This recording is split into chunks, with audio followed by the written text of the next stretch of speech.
Demon Slayer é um anime Kimetsu no Yaiba que tem os personagens mais carismáticos da atualidade. São personagens incríveis, não só os mocinhos, os Hashiras, os mais poderosos espadachins da história, como também os próprios Luas Superiores. Desde o Gyotaro até o mais forte Muzan tem trazido muita carisma entre os fãs, porque gostam deles, pelo jeito que eles são e são apresentados.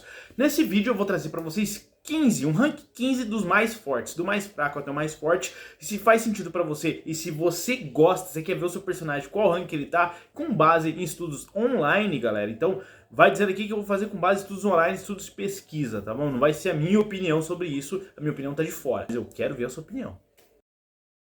Vou começar com o Gyotaro. Ele é o Lua Superior mais fraco de todos, porém, ele tem o título de ter matado mais de 15 Hashiras ao longo de um século. Então ele não é flor que se cheire, não é fraco assim, fraquinho não. Ele era muito rápido, chegando a se comparar ou até ser mais rápido que o Hashira do Son Tengen. Ele costumava compartilhar o seu corpo com a sua irmã, então a forma mais fácil de derrotar eles era simplesmente arrancando a cabeça de ambos simultaneamente, como vocês viram no anime. Seu Kekijutsu, que é a habilidade mais forte que ele tinha, é usar aquelas duas foices criadas com carne e também utilizar o próprio sangue como lâminas, podendo manipular a longa distância elas, assim como também as suas foices.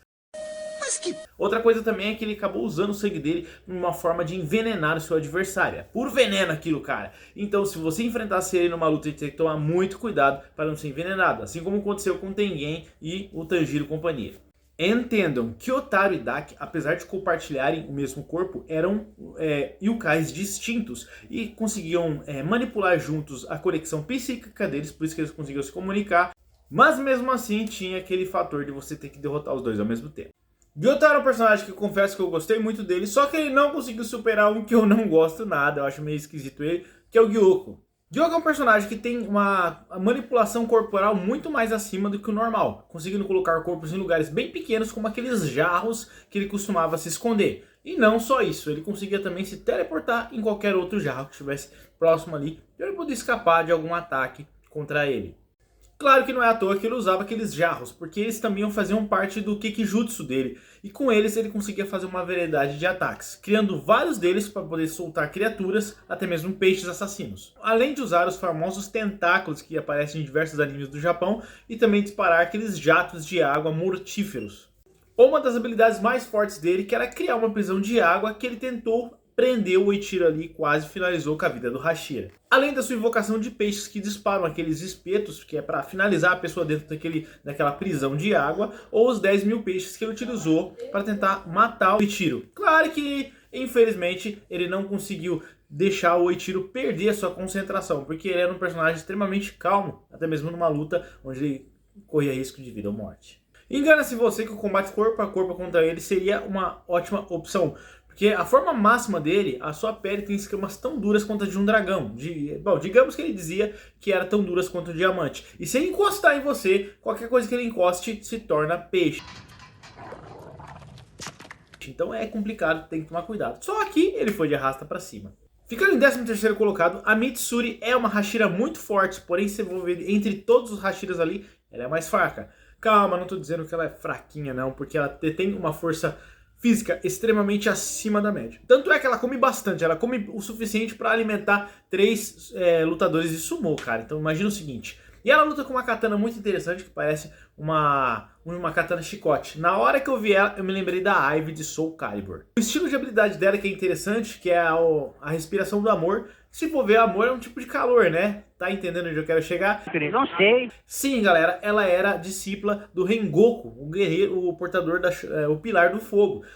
E a base das técnicas dela, que é a respiração do amor, teve origem do próprio Rengoku. Que da hora isso, né? Eu achei muito legal isso. E ajudou demais na vida dos ferreiros, tanto para derrotar aqueles jarros com os peixes monstros do Gyoko, e para enfrentar o Rengoku, que era até ali um Lua Superior muito poderoso, né? Que ele tinha várias facetas de si mesmo. Durante a luta, ela conseguiu despertar a sua marca de caçador ali, próximo ao seu peito, a qual aumentou muito mais os skills dela, ajudando na luta para ela segurar aquele Lua Superior até que o Tanjiro conseguisse acabar de uma vez por todas com seu corpo original. O que faz que a gente fomos para o próximo 12º colocado, que é o Muichiro. Muichiro é um personagem que luta com a respiração da névoa. de certa forma, um prodígio, quase como o Capitão Hitsugaya de Bleach, porque ele, com 14 anos de idade, acabou se tornando Hashira logo 2 meses após ter pegado a primeira vez a mão numa katana. Olha, é incrível esse garoto. Mas é claro que toda essa habilidade e destreza tem explicação. Ele é descendente da família Tsugikuni, que era ou seja, descendente direto de Kogushigo, primeira lua superior. E durante sua luta contra o Lua Superior, no caso foi o Gyoko, ele também conseguiu despertar a sua marca do caçador, criando uma nova habilidade para sua respiração da névoa e acabando de uma vez por todas com aquele Lua Superior. Galera, ele enfrentou um Lua Superior sozinho, porque se você parar para analisar as outras lutas, os outros Hashiras enfrentaram em conjunto com alguém, cara. Dá para imaginar? Em 11º colocado, Obanai ocupa essa posição. Só que é o seguinte, ele é um personagem que me preocupa nesses próximos filmes de Demon Slayer. Porque há uns vídeos atrás eu comentei pra vocês que vai ser traduzido o final, os arcos finais em filmes, tudo bem. Só que o que acontece? Se no mangá, esses arcos finais, essa parte final, vai estar contando um pouco mais sobre cada um dos Hashiras, o Obanai é daqueles que tem menos coisa explicado, porque toda a habilidade máxima dele foi mostrada bem no final, e não vou entrar em detalhes para trazer spoilers para você. Mas imagina como é que vai ser no filme a história dele. Apesar de um personagem muito interessante que tem a respiração da serpente. Pô. Obanai é um personagem que é um dos maiores esgrimistas dentre os Hashiras. Ele é quase cego do seu olho direito e ele usa essa tala na sua boca, né, na sua mandíbula, porque a família dele, quando ele era pequeno, cortou nas laterais de sua boca para assimilar, parecer um pouco uma serpente, galera. A única coisa que o Hashira Obanai perde em questão de habilidade seria a força física, porque pelo fato do seu corpo ser um corpo pequeno, mais esguio, ele acaba não tendo uma força necessária para lutar com toda a habilidade máxima de força. Um exemplo, vou comparar com o Gyome, mas ele é um grande Hashira habilidoso e no final, na luta contra Muzan, ele mostrou várias habilidades incríveis. Não vou entrar nisso, não é spoiler. Pessoal, essa foi a primeira parte. Esse vídeo, como eu deixei na legenda no começo, vai ser dividido em 3 partes. Se você puder, se inscreve no canal, ativa o sininho para você ver o episódio de amanhã, beleza? Forte abraço, fique com Deus e até mais.